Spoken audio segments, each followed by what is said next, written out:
Welcome to Let Me Know How It Is, a pop culture podcast about TV, movies, comics, and all things geek. Today, we discuss what was the best year for movies. Thanks for listening.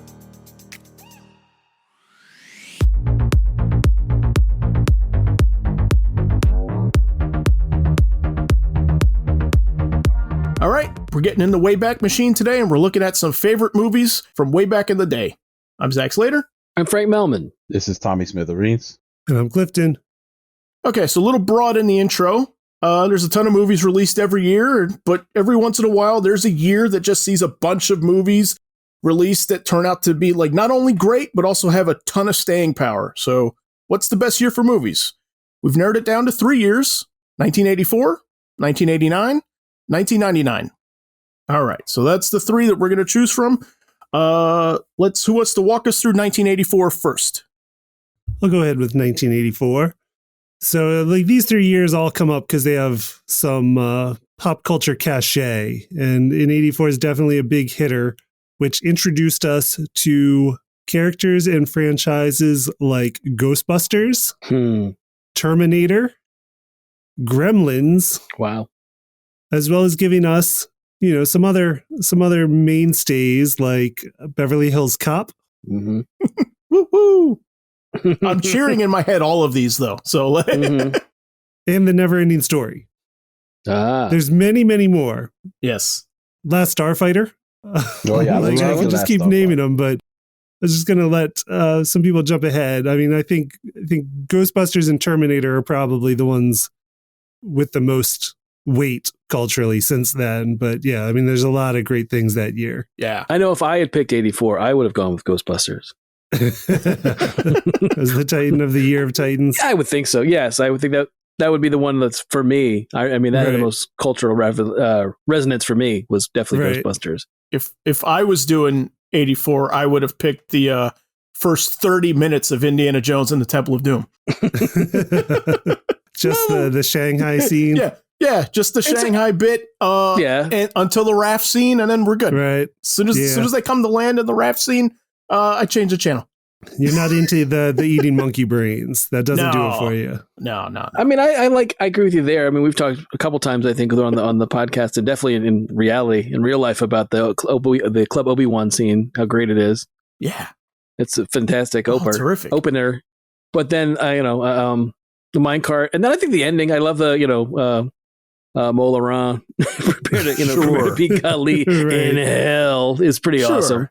Him on the bridge with the machete. Yes. And like above the alligators and stuff. Yeah, absolutely. And the shirt's all torn and stuff. Yeah. Yeah. Beat up Indy. Indy's because it's been through the ringer. Indy, is always great. But just a bit of him, he's not insane. He crazy. That's a tough one to beat. Yeah. That whole bit is awesome. The fact that he was willing to cut the bridge in half, spoiler alert. And then the other thing, the minecart stuff is cool too. Oh yeah, of course. Yeah. Well, I mean, if you've ever played, this is how far back I go with it. If you've ever played the stand-up video game, like that's basically like a huge chunk of it is going the mine cars. So yeah. I mean, when I was a kid, I would just watch that part. Like I would just skip ahead.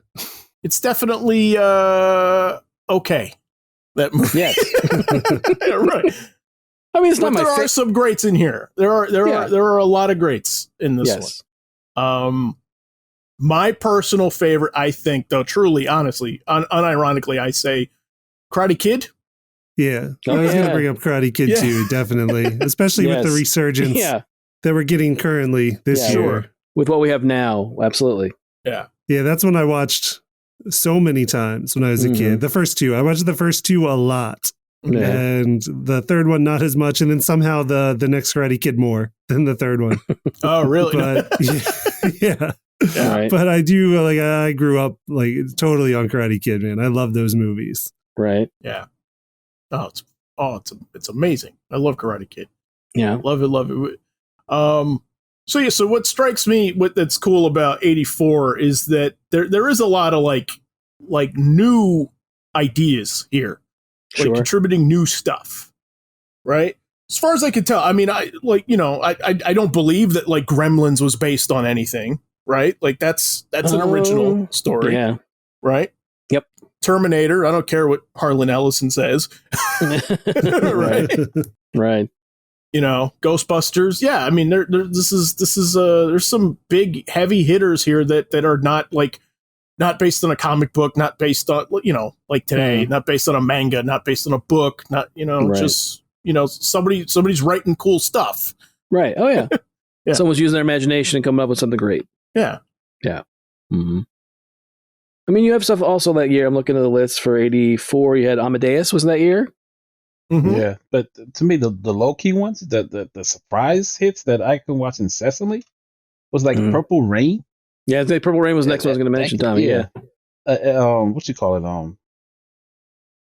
Conan the Destroyer. Yep. Mm-hmm. This is Spinal Tap. Right. Oh, yeah, this Spinal Spinal Tap's a classic. Yeah. Oh my god. Well, one of the other one that I think is funny that no one thinks about anymore when they think about the actor is Bachelor Party came out that year. Yeah, it did. And that's one of those things where, like, it doesn't really get mentioned. It's almost like Bosom Buddies with Tom Hanks, that they don't mention Bosom Buddies ever. Nobody ever mentions Bosom Buddies, which I watch that show a lot, thinking of sitcoms we didn't mention. But but Bachelor Party, if you've ever seen Bachelor Party and you think of Tom Hanks, like, that's one of his first movies. Yeah. Right. Yep. So, really? No kidding. Yeah. And it's supposed to be like, you know, it's a raunchy 80s comedy. Extremely raunchy. You know, it's not. I mean, it's like a Porky's and a Meatballs. Yeah, right. Yeah, it's definitely not a, everybody's beloved, you know, Jimmy Stewart-like actor that he's risen to now. So it's always fun to think about that kind of stuff where he started. Yeah. We did get a Meatballs movie. We got Meatballs Part 2 in 84 also. Is that the one with the alien? I don't know. Not as good as Meatballs, but Meatballs Part 2 I think is the one with the alien, which isn't bad for those kind of movies. Well, you said Tom Hanks, and also like Splash was also that year. Wow. Yes. Yeah. Yeah. Those are very different movies than Bachelor Party. Yeah, well, I mean, that's the thing he starts to lean into is like those kind of, you know, romantic lead / you know, comedy stuff. That's like that's his bread and butter for a long time. Yeah, because then he goes after that to Joe versus the Volcano and Burbs. Yeah, Burbs is a good one. Yeah. But yeah, for a later part of the conversation, I think. You know, another low key one was A Nightmare on Elm Street came out that year too. Oh wow, yeah. Footloose came out that year too. Mm-hmm. Mm-hmm. Yeah, there are a lot of good ones. One that had a lot of impact on me was Red Dawn. Wow, that's the same year too. Yeah. I was so ready for the communist invasion. I was prepared for it based on studying Red Dawn. I knew what to do. Right. Wolverines. Yeah, good year. Star Trek 3 also. Search for Spock. Oh, Boy, did I need that. Mm-hmm. I needed that movie to come out. Not that I didn't see it in 84. I saw it later when after I watched Wrath of Khan with my brother on TV. I was like, wait, what? Right. Spock dies? And I was like inconsolable. And he's like, I got another one to show you. We're going to watch Star Trek 3. He's like, shut up, Zach. We're going to watch Star Trek 3. Well, I think I've told the story of like, I didn't get to see that and Temple of Doom that year because of being grounded. So I missed out on in seeing both Temple of Doom in the theater. I've never seen it in the theater as a result. And I've never seen Search for Spock in the theater. What'd you do? Don't know. Like, I don't remember. Like, it's so long ago. Whatever transgressions I committed, but it was something so egregious that, you know, both times the parents were like, hey, guess what? You know those movies you're looking forward to?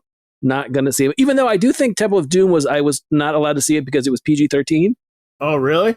I believe so. I think that might have been it, but I also think my parents conveniently said, yeah, you did something. And we're gonna take that away, because I remember buying the novelization. That's how badly I wanted to know what happened. I bought the novelization of you read it? not of Temple of Doom, but of Search for Spock. I absolutely did.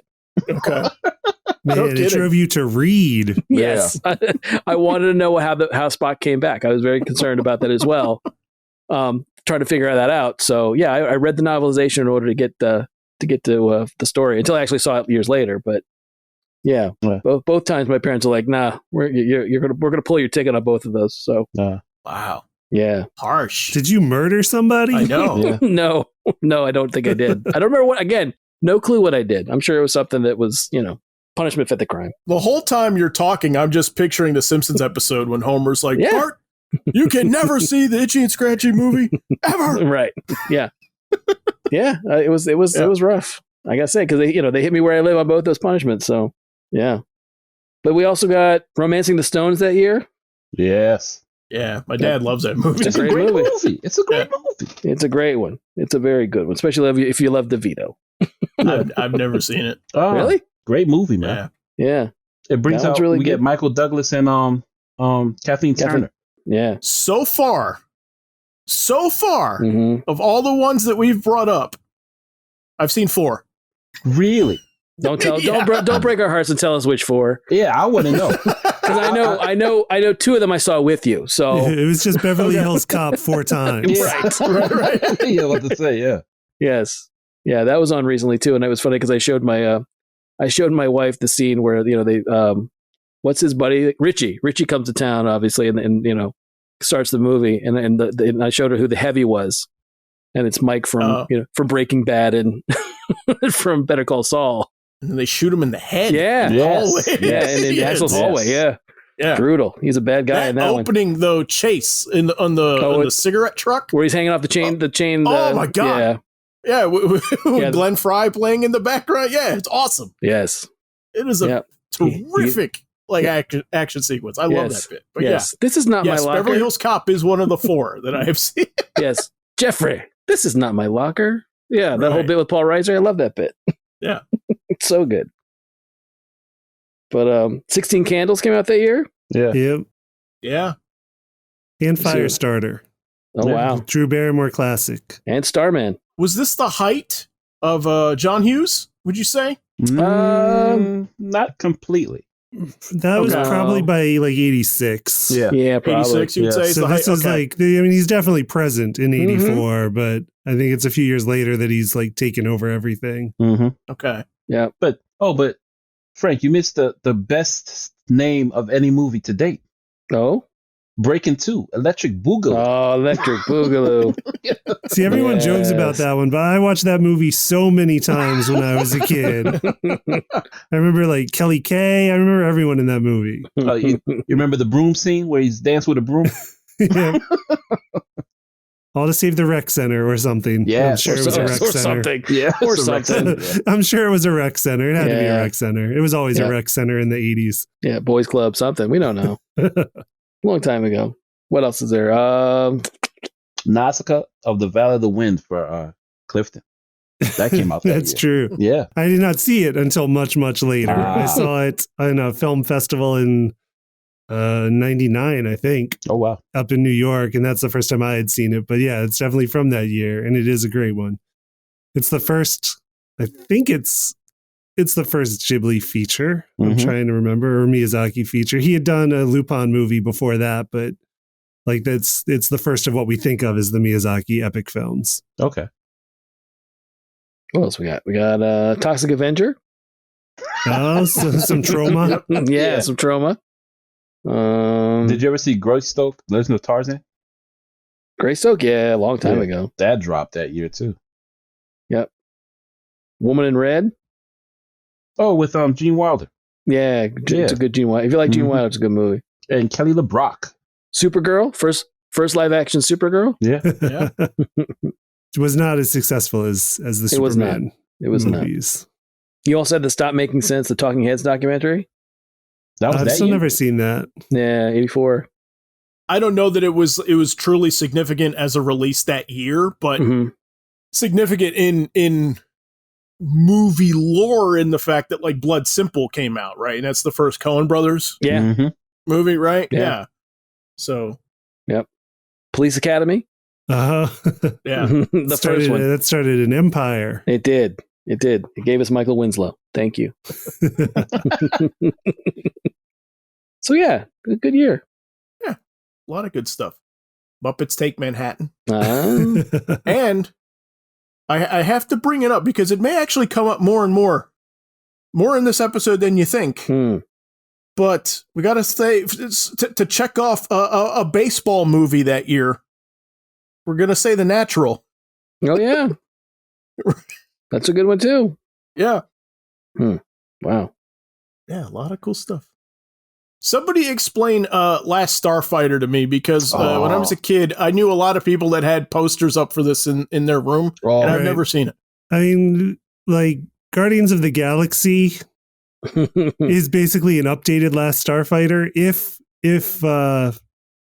Peter Quill had just been picked because he was really good at video games. Yeah. Yes. Like if that's why he was nabbed off of planet Earth instead of who his connections were. Yes. I see. This guy's more qualified than Peter Quill, is what you're saying. Yes. Oh, indeed. He was, like basically the premise of Last Starfighter is that there's a video game called The Last Starfighter, and our main character, whose name is Billy, right? I'm drawing a blank. Alex, that's right. But he, lives like where he lives, which I think was a trailer park. It was. Has 8 Mile. like a video game like outside their convenience store.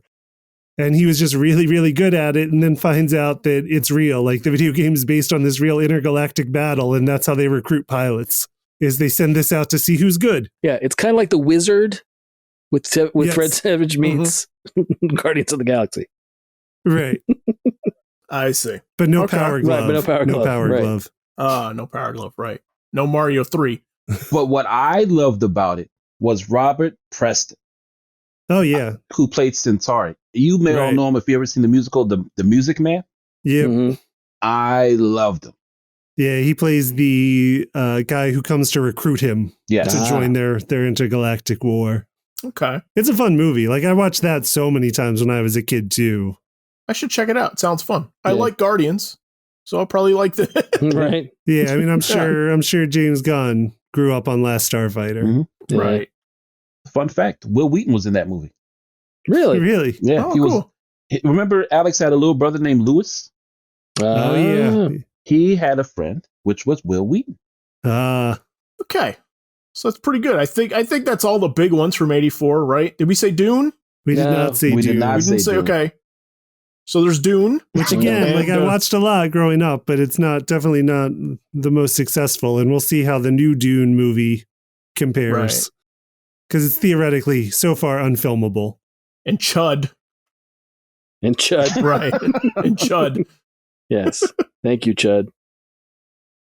All right. Okay. So who's walking us through 89? I have 89. Okay. All right. So I'm going to do a little different. I'm going to give you the highest grossing films, the top 10 for the year, and then we'll look at some other stuff too. Okay.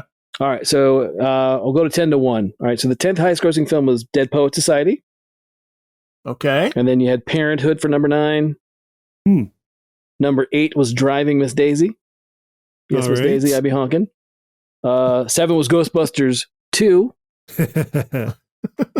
Number 6 was Back to the Future Part 2. All right. Number 5 was Honey, I Shrunk the Kids. Oh, it's a classic. Wow. Number 5. Yeah. Number 4 was Look Who's Talking. Sure. Number 3 was Lethal Weapon 2. Okay. A lot of sequels. Number 2 was Indiana Jones and the Last Crusade. Oh, yeah. One of my favorites. And number 1 was Batman. The Batman. Sure. Batman was number 1. The Batman. So if 84 was like a year of originals, 89 is the year of the sequel. Yes. Let's do it again. Yes. Let's do it again and make some more money with the stuff that we put out before. A ton more. Yes. Because you got that. What else you got? You got, let me see. In no particular order, you have The Abyss. Mm-hmm. Let me see. All Dogs Go to Heaven. Right. Some Don Bluth. Yes, some Don Bluth work. Didn't Uncle Buck come out that year? Yes, Uncle Buck did come out that year. Mm-hmm. It's a great one. Field of Dreams, I recall. Yeah, this was a big one. Mm-hmm. Yep. Field of Dreams, baseball. Roadhouse. Roadhouse, yeah. Yes, Roadhouse, yeah. Hit the other baseball movie, though, for 89. 89 was what? Bull Durham? It was Major League. Oh, it was Major League. I'm sorry. Leagues that year, too. Mm-hmm. Sorry. No. 2 of my favorites, National Lampoon's Christmas Vacation and Harlem Nights came out that year. It's a good year. Mm-hmm. Bill and Ted's Excellent Adventure. One of my faves. Yeah, that's a good one. Creepy Pet Cemetery. Oh, yeah. Ooh. What else? Chud 2. Bud the Chud. It's really strange how many things in 84, the sequel came out in 89. Yes, it is. Yeah. Toxic Avenger 2. It's like I'm looking at this list and I'm like Nightmare on Elm Street 5. Mm-hmm. That came out too. Is that Dream Warriors or no? That's the Dream Child. Yes. Oh, Dream Child. My bad. Sorry. It's been a while since I've been through that catalog. I apologize. No worries.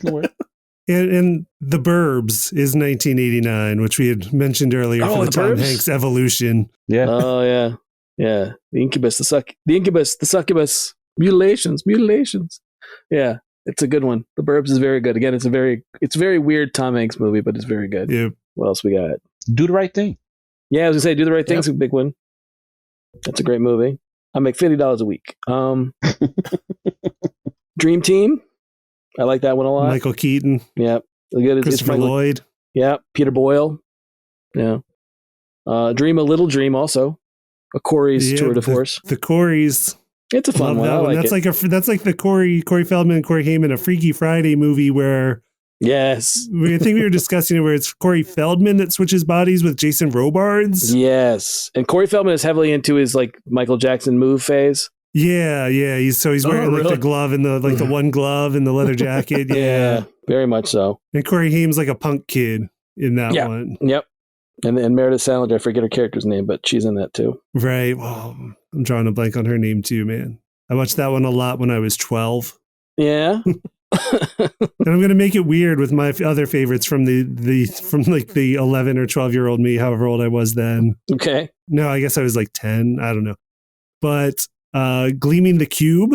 Oh, wow. Starring Christian Slater, which is a like skateboarding movie about the Vietnamese mafia, strangely enough. Sure. Featuring guest appearance by Tony Hawk in a cameo. So like that's what I was there for, 11-year-old me. How old was Tony Hawk? I was 11. Ballpark it for me, Clifton. How old would Tony Hawk have been at that point? I mean, he doesn't age. He's a creature from another realm. I don't know. Okay. Like he was probably teens, maybe pushing 20. Okay. I don't know, because he had been skating, I mean, professionally for like 8 years or so by that point, I think. Yeah. Right. But he's young. He plays like a teenage friend of Christian Slater in the movie because Christian Slater is investigating the death of his adopted brother. Of course. And it turns out his adopted brother was from Vietnam, and it turns out it was connected to the Vietnamese mob in their city. Right. So it's like a crime drama skateboard movie. Okay. I loved it. Gotcha. And then The Adventures of Baron Munchausen was that year, which was a Terry Gilliam epic. Sarah Polley also had an early appearance by Uma Thurman as Venus in that movie. Oh, that's right. You're right. Yep. And Heathers was that year, which informed most of my middle school years. Heathers is amazing. Again, Christian Slater. Another Christian Slater movie, this time with Winona Ryder and Brenda from 90210, Shannon Doherty. Yeah, for me it was for that year I like a more obscure movie was like Family Business. Anyone ever seen Family Business? I don't recall that one. It's Sean Connery, Dustin Hoffman, and Matthew Broderick, and basically it's Connery is a career criminal, and then so was if I remember correctly, so was Dustin Hoffman and Matthew Broderick. They're all kind of estranged because of like their lifestyle. If I remember correctly, Matthew Broderick is the one that doesn't want to be part of everything. But it's a fun movie. Like it's family drama, but it's played for laughs. Fletch Lives.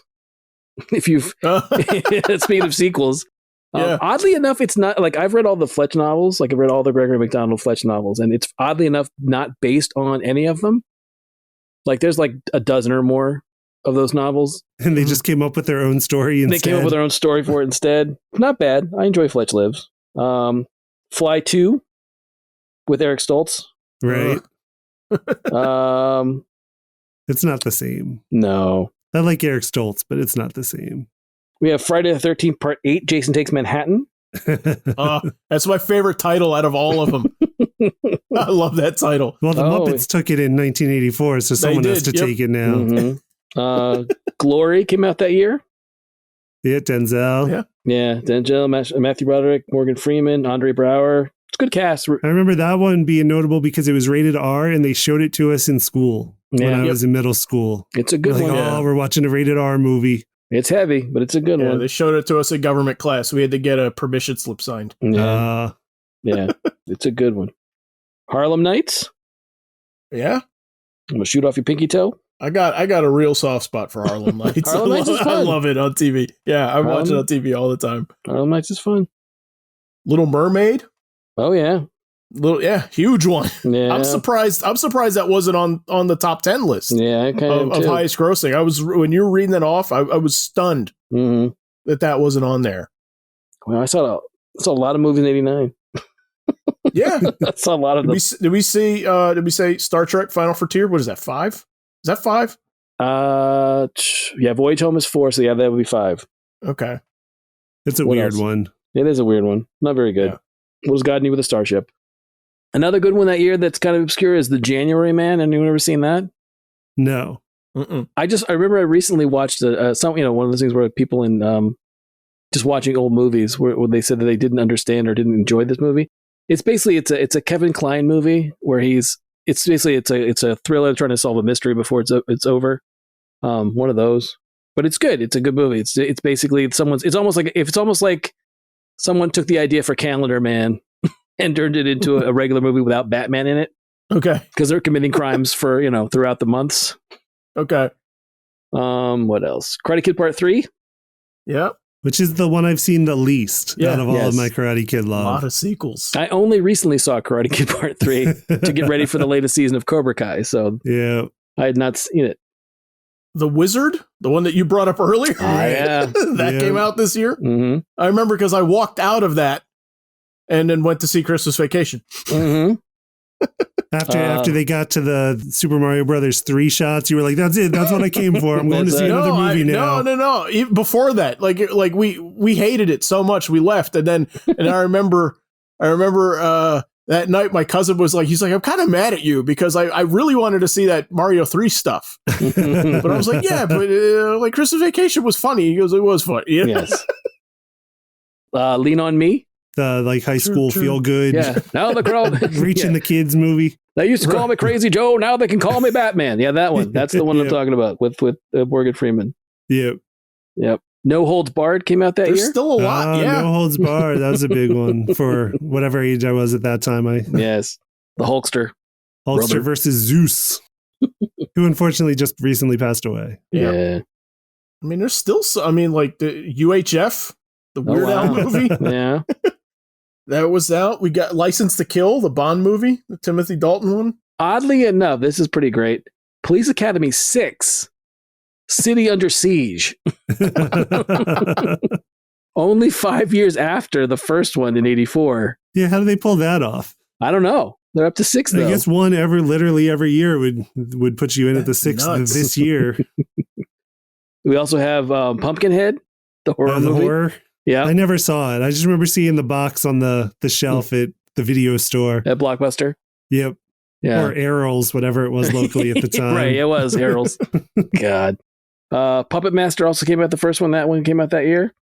And our engineer will be happy to know that the Dolph Lundgren Punisher also came out. Oh, no kidding. That was that year too? Yeah.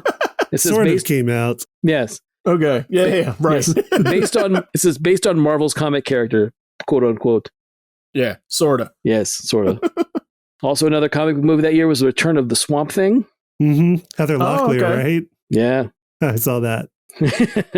Also, first Michael Moore movie, Roger and Me, the documentary. Okay. Oddly enough, about Flint, Michigan. Go figure. Right. All that many years ago, someone was talking about that. Say Anything is a big movie for me. Mm-hmm. Yeah. Big date movie. Say Anything. And a big movie for Peter Gabriel. Yeah, very much so. Big pop culture movie, that one. Huge. Yep. See No Evil, Hear No Evil with Gene Wilder and Richard Pryor.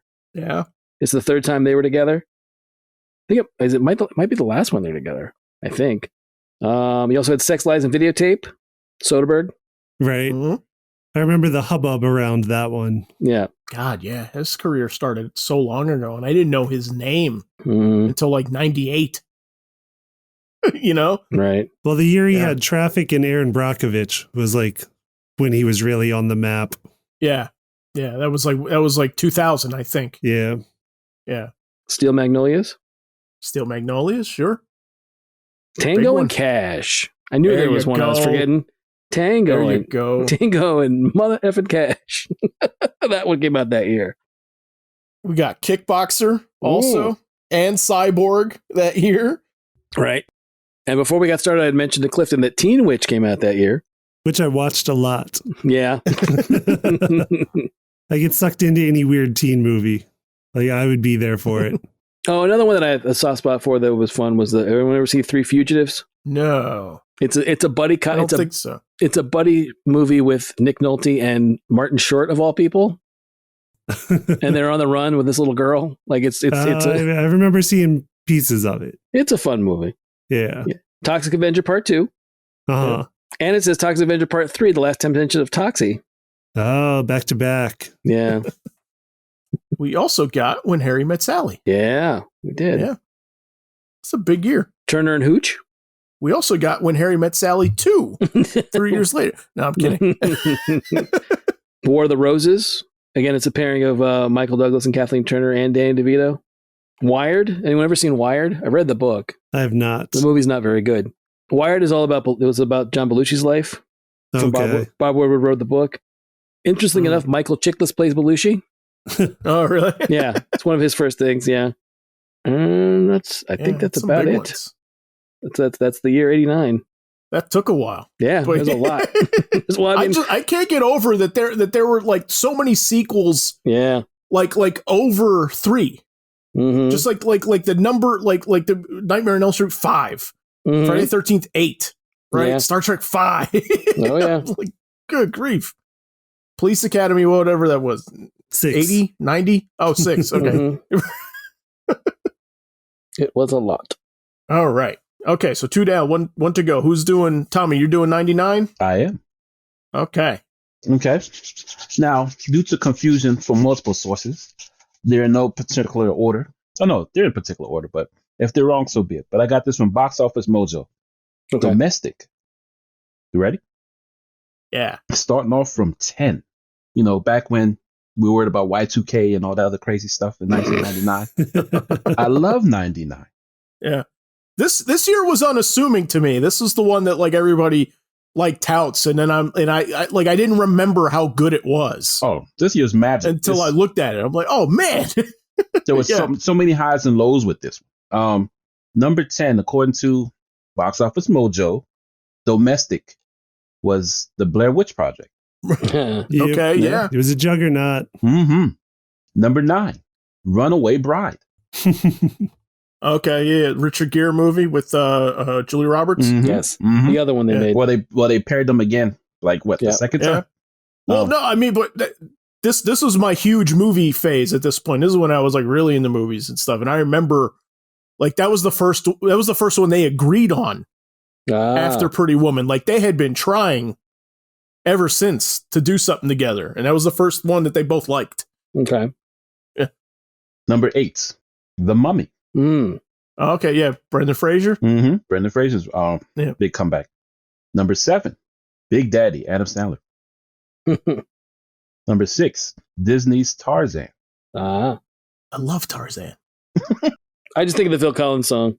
Yeah. Oh, that's all you can hear is that. So that's the sign light of that movie. But moving lower. Number 5, The Matrix.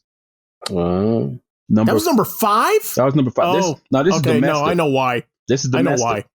Yeah, Yeah, you know why. You know why. I know this- why. Yeah, it you took know me a why. minute. Yeah, Yeah. I know. Okay. Number 4, Toy Story 2.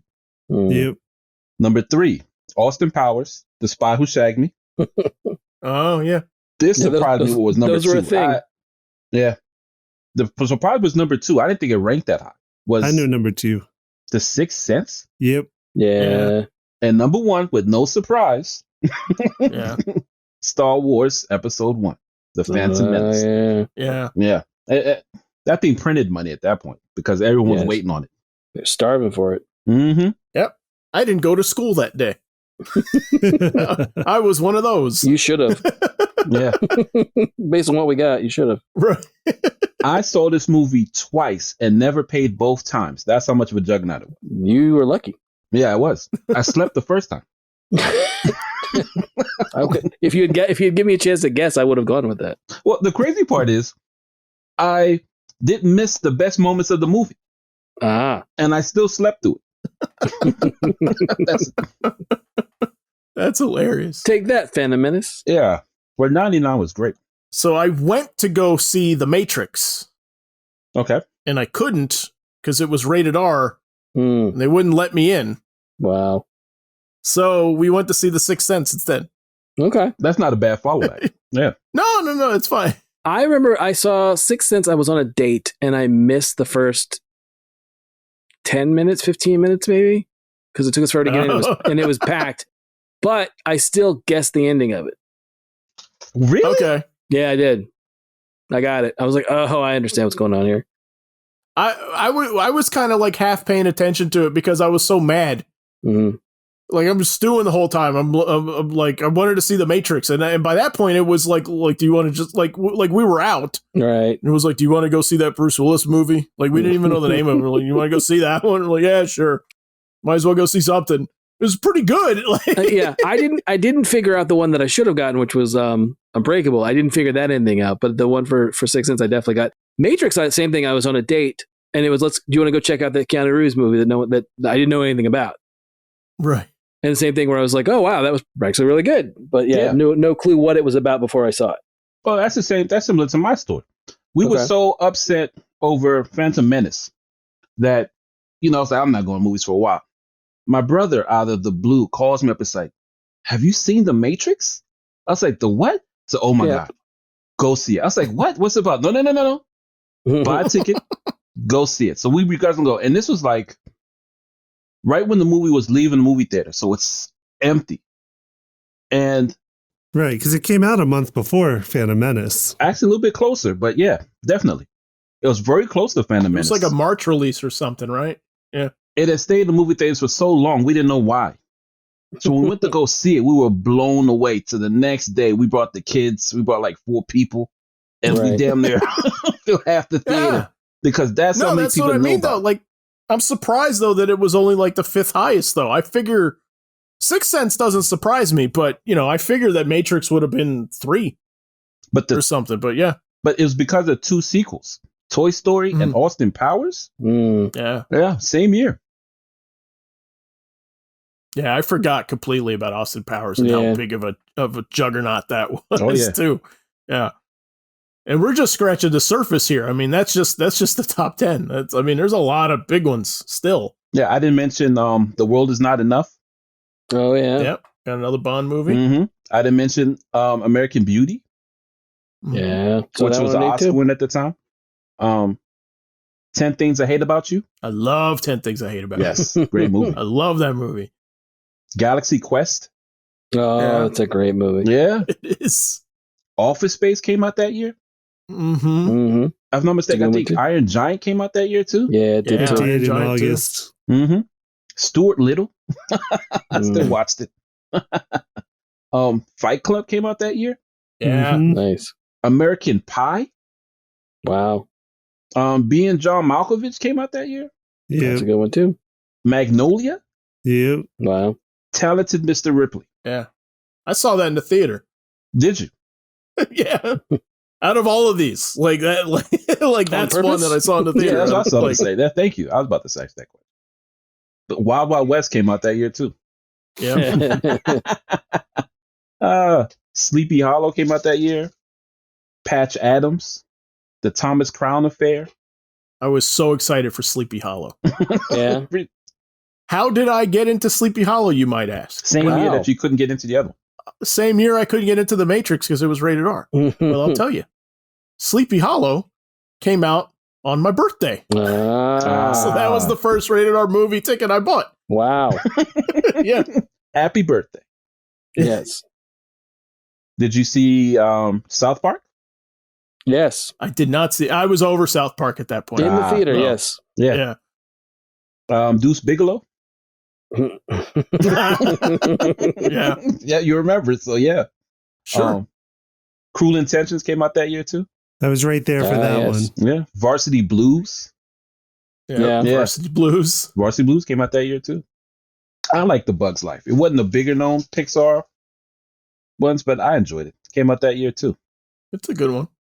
What else? There's a lot. We got Analyze This. Yes. Mm-hmm. Which is like a sleeper favorite of mine. Yeah.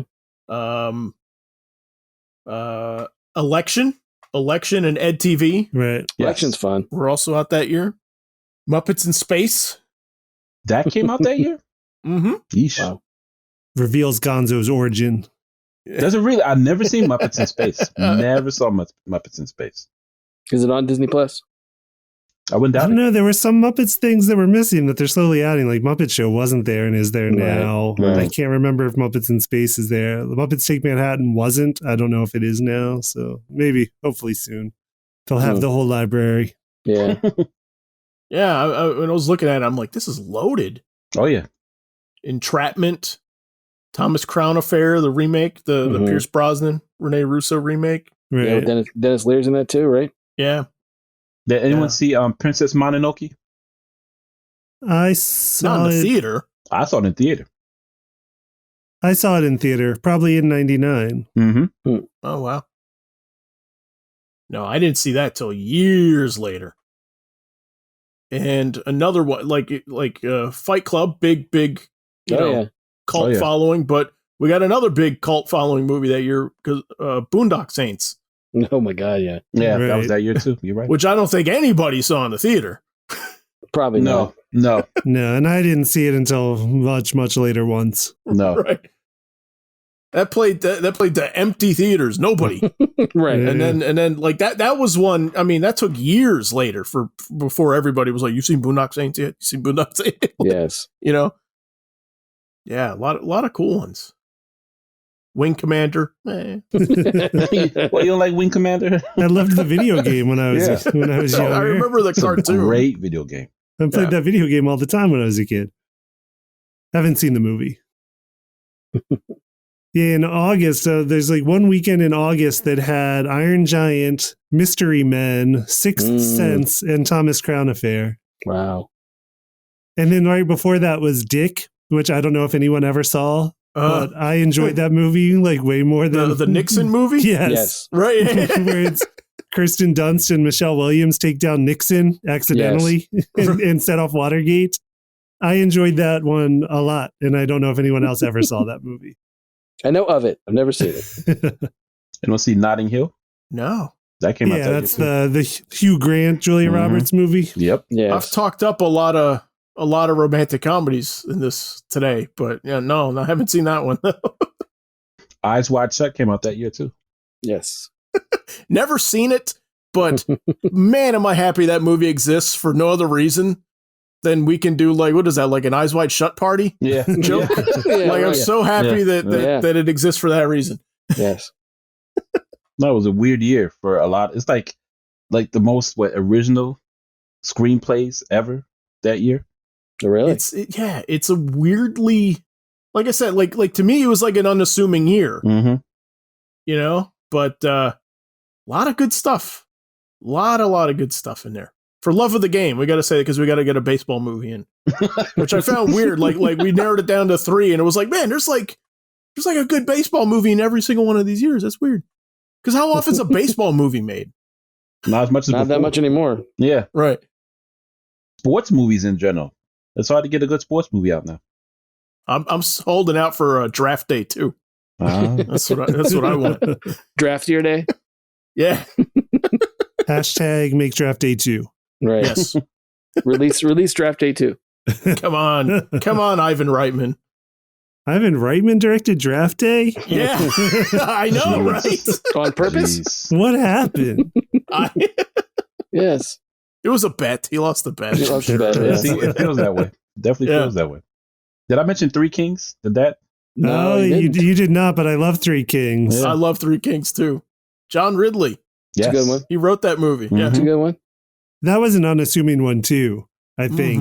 And that it kind of came and went from the theaters and then got its life when it hit video. Yeah. It was one of those I remember that like it wasn't in everybody's favorite for the Oscars, but it was the next tier down. Yeah. Yeah. It was like maybe like it was in those like really good that not enough people are talking about Right. tier. Yeah, Three Kings is awesome.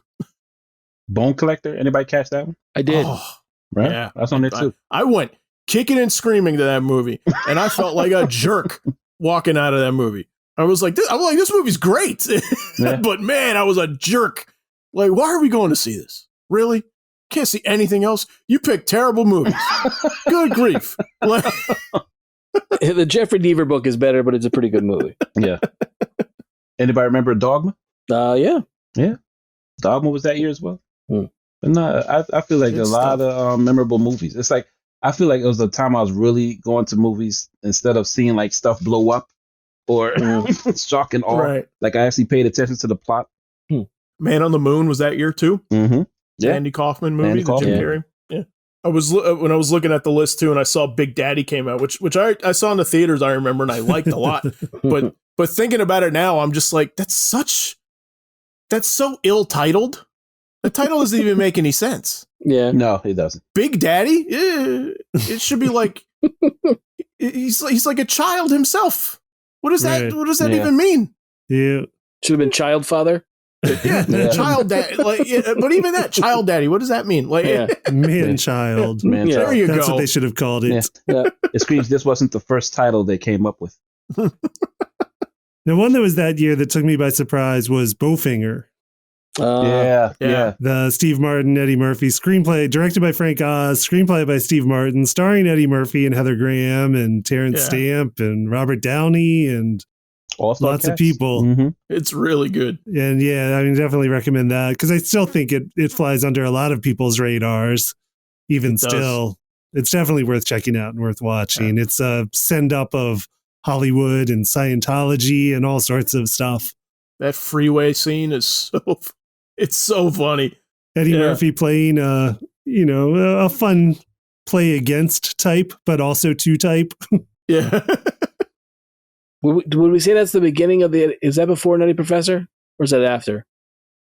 That's after. I think that's Nutty after. Professor's like 96. Yeah, Yeah. it's after. Yeah. It was when he was back in a little bit of a lull in his career after the zany family ones. Well, he basically started he was definitely into the, if it doesn't have makeup, I ain't doing it. Right. If I'm not getting made up, I'm not going to do this. Right. Did we talk about She's All That? We didn't, No, which we I didn't. get. Oh, I was no. right there for all the time. That was 99 too? Yeah. Yeah. Oh, Yeah. man. Any teen movie, and I was there. Doug's first movie? I was not there for Doug's first movie. I did not see it. Really? I still have not seen it. Wow. I think you don't I want need it. to. I so desperately want to track that stuff down. When Doug moved to Disney, Mhm. I never saw any of that stuff. Okay. And where is it? Where is it, Disney? Right. Calling them out. Go was that year? Remember Go? I don't remember Go. Who was that? Was that Doug Lyman? Yeah. that very was good. Doug Nice Lyman, poll. written by John August, who Nice poll. is Both of these. still writing. Wow. Yeah, John August. It was his first feature screenplay. Yeah. Katie Holmes, Sarah Pauli. I think it's the first place I noticed Tim Oliphant was in that. Yep, as the Oh, really? skeevy drug dealer. Is that Yeah. Jay Moore? Yep. Yeah. Wow. Scott Wolf, Tay Diggs, A lot of names you haven't hered in a while here. Yeah. Yeah, I watched Go pretty soon after it came out because it had the song by Lambd. What's their song? Like Steal My Sunshine. I remember that being I big in think it so. at the time. And Sarah Pauli, who I liked at the time because she was a young girl in Adventures of Baron Munchausen and then was an indie darling later on, was the star of Go. Mhm. And I watched it once pretty soon after it came out. And then I watched it once, oddly enough, like just last year. And it was definitely interesting to see. Like it still holds up. I had forgotten it was Timothy Oliphant Yeah. until I just watched it again last year.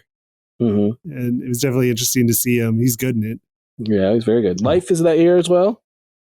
Is Life that year? Yeah. I was going to mention The Best Man.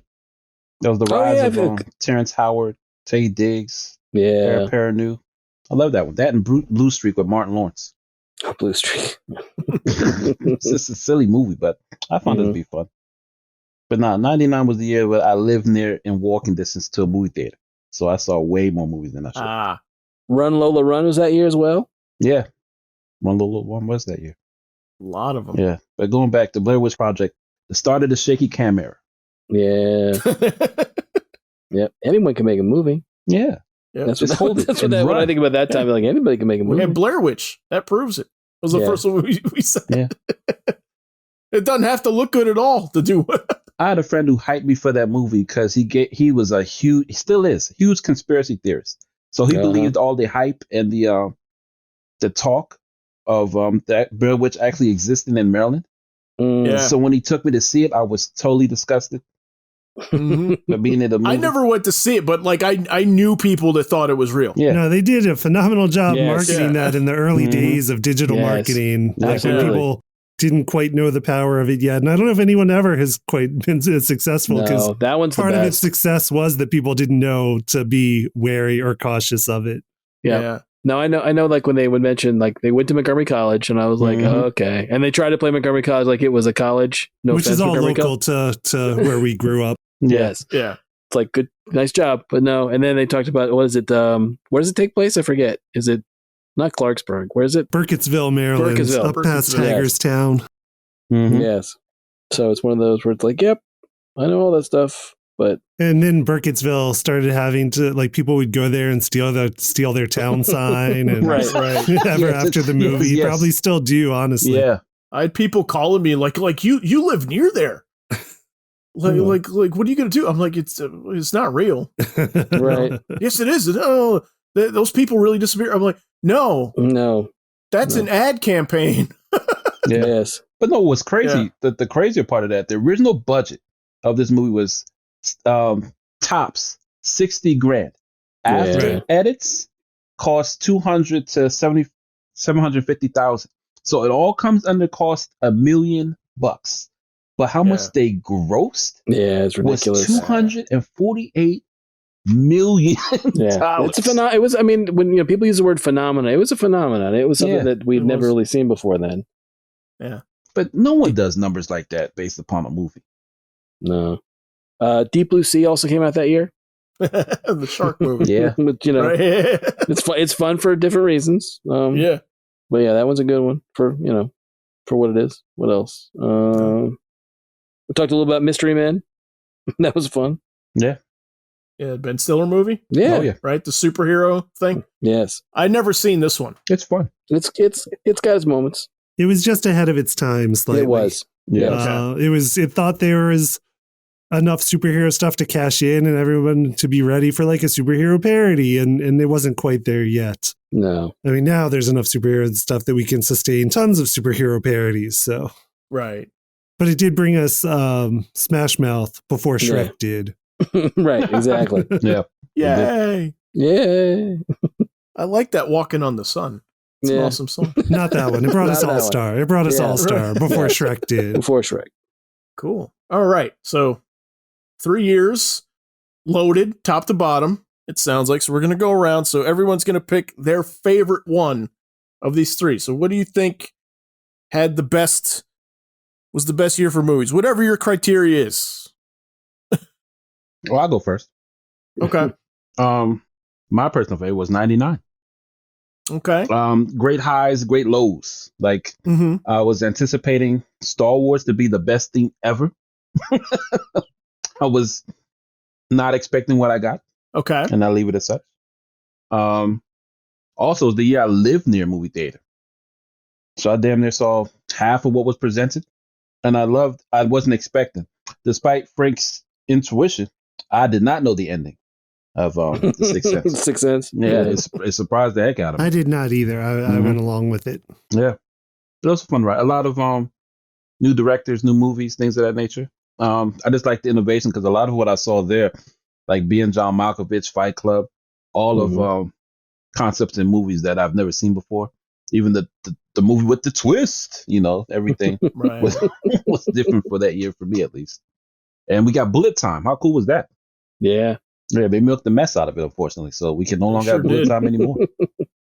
But for me, 99. As much as I love the other stuff, I was a child. It's when I grew up. 99. Okay. So one vote for 99. Tommy says 99. All right, Clifton, what's yours? And I'm actually going 99 too. Okay. Oh, wow. I mean, I grew up on so much pop culture. Like, I devoured this stuff every year. So 84, like, I just happened to come across some old kids' books of mine that were boxed up somewhere that was still around. And I kept pulling out, like, all these Gremlins kids' books, which is one weird that there were Gremlins kids' books, that they really were marketing it to children that much. Like, these were books you'd buy at the school book fair, like when they'd show up at your school selling you books. I'm sure that's where I got these because that's where I got most of my books as a kid.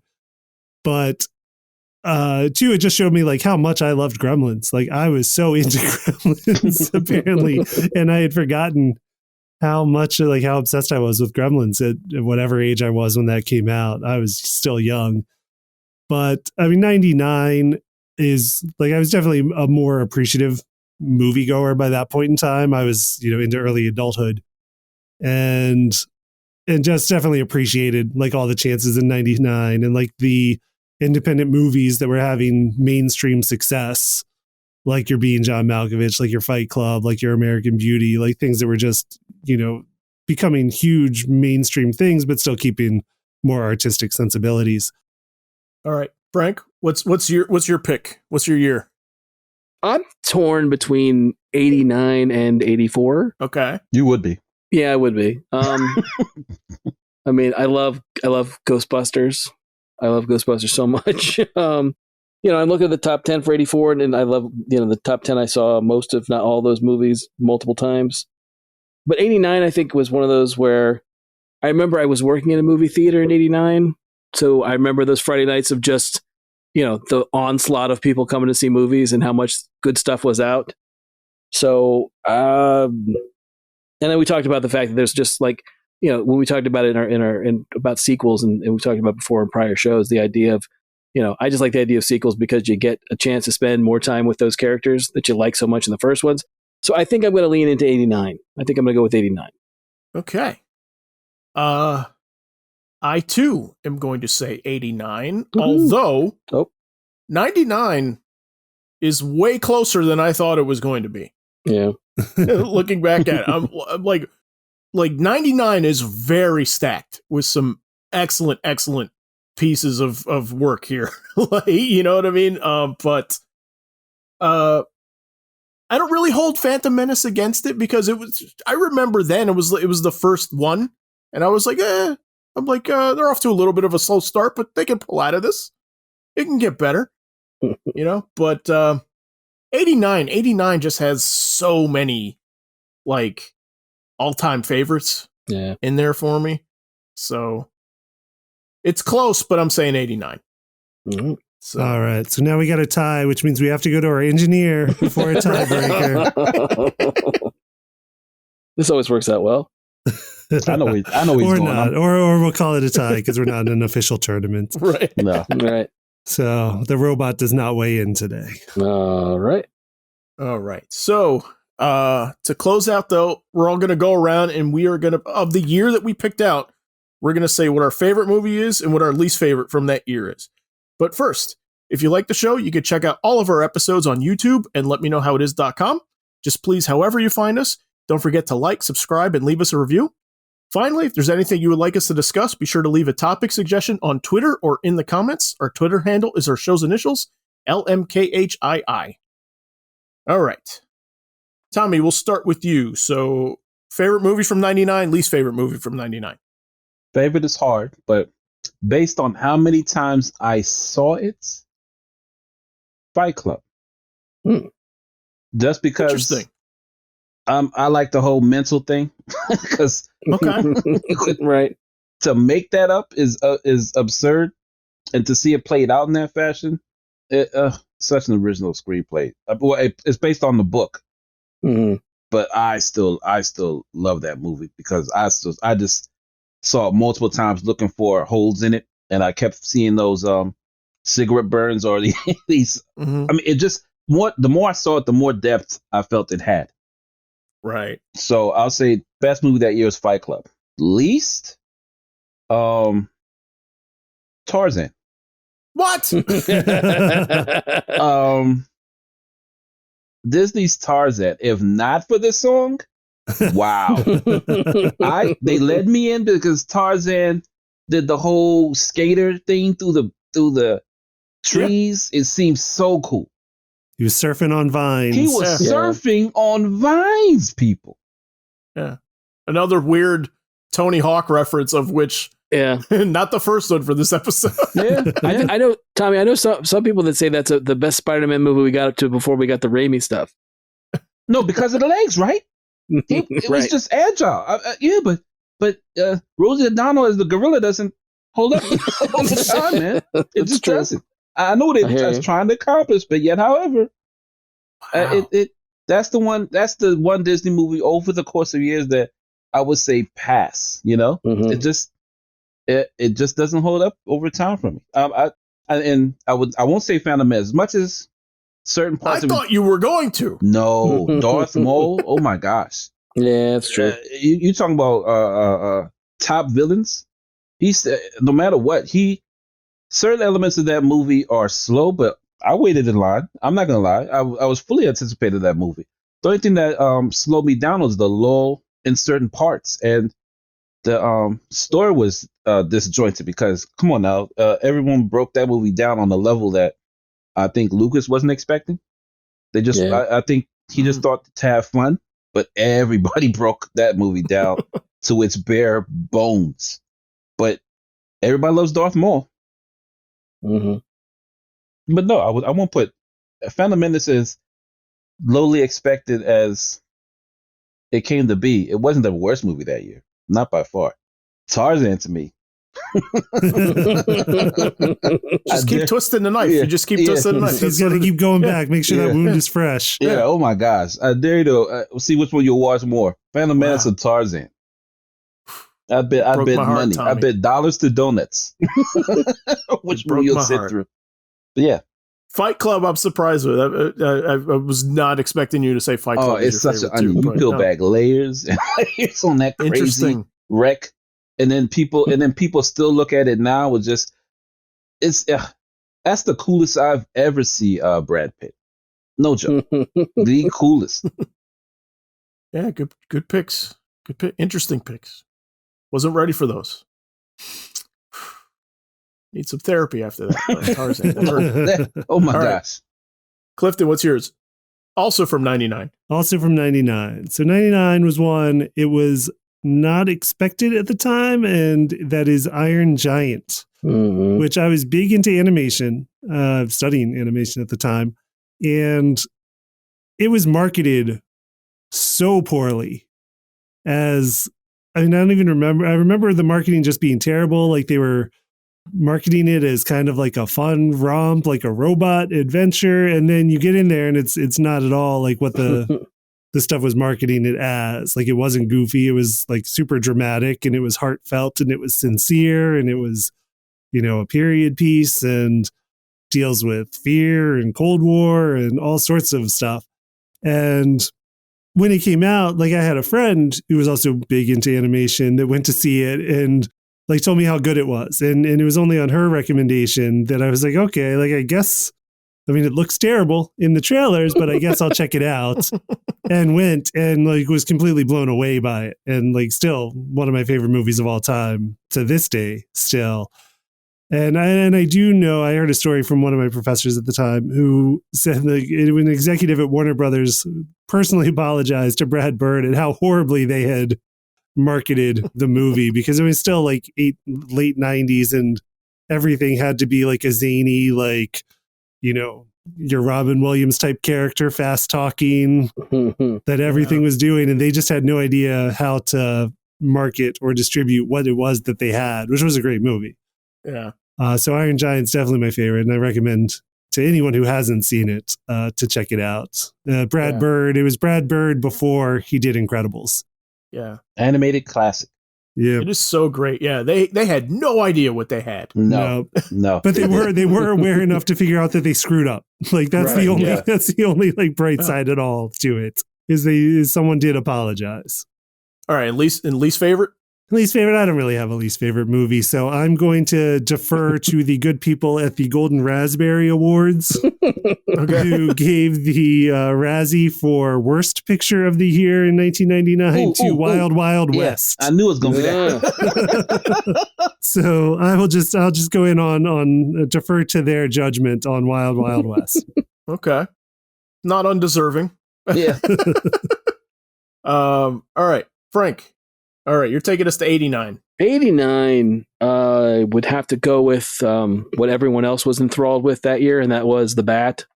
Okay. Winged Freak terrorizes. Wait till they get a load of me. Alfred, let's go shopping. You guys don't hear it on the show. Frank and I quote this movie to each other every day. Oh my God. If we Every day. Yeah, every day. I mean, there's times I'll just text you out of the blue with, hey, Eckhart, think about the future. Yep. Right? All the time. Just random. Yeah. Or what's another good one that we do? It's a lot of Knox lines. Oh yeah. It's a lot of Knox. He's king of the wicker people. He's king of the wicker people. He's king of the wicker people. Because they bought it in Japan. Give Knox a grant. Yeah. We did forever. Like in 89, that was the movie. Like that was, again, when we were talking about phenomena and we're talking about the Blair Witch Project, 89 people lost their minds, much like they did in 66 for Batman. It was crazy. I mean, people that didn't care about Batman or superheroes or nothing, they were all in. All their chips are on the line for this movie. And mind you, I still enjoy watching. I still enjoy parts of it. But it was at the time. I was working in a movie theater. I was able to see it the night before because a lot of times, in order to make sure that the print's okay, you got to put together at midnight and screen it, right? Well, they allowed the employees and like you could bring like one friend to go see it. So I got to see it like the night before and loved it. So for me, it's Batman for that year, especially. There's a lot of great movies in that I saw over and over again because working in a movie theater, you can see stuff for free. But yeah, Batman. I can't tell you how many times I saw that in the theater when I worked there. Okay. What was the worst?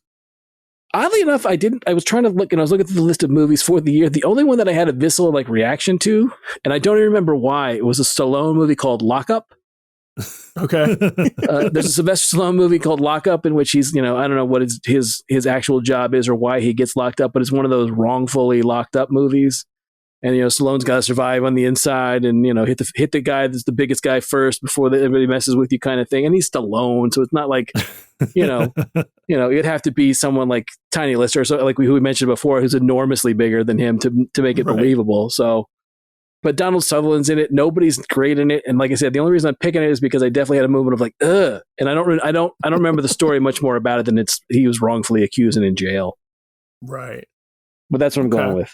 Lock Up. All right. So I too will go to 89 and listen, I want to so bad do like a 5 or 6 way tie with like Major League and Back to the Future 2, A Christmas Vacation and Batman. And like so many of these are like every year viewings for me, but we need a winner. So I'm going to say When Harry Met Sally, which honest and truly, may be like my 5th favorite movie of all time. It's a great choice. I love this movie. It's a great movie.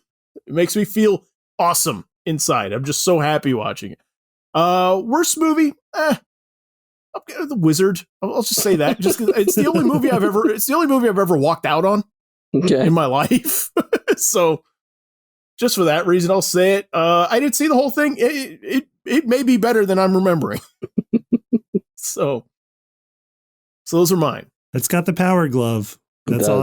Power Glove, and its major selling point was that you would see scenes from Super Mario Brothers 3 before it came out. So I don't know what that says about it, but yeah, I do remember that was their big marketing point. I had it bad for that Power Glove though, and the evil kid that wielded it. Yeah. Okay. All right, listeners. So let us know what year you thought was the best year in movies. Was it one of these, or do you have your own? You can let us know on Twitter. As always, we'll post links and examples to everything we talk about on letmeknowhowitis.com. Please remember to like us and follow us on social media. Thanks for being here. We'll see you next week.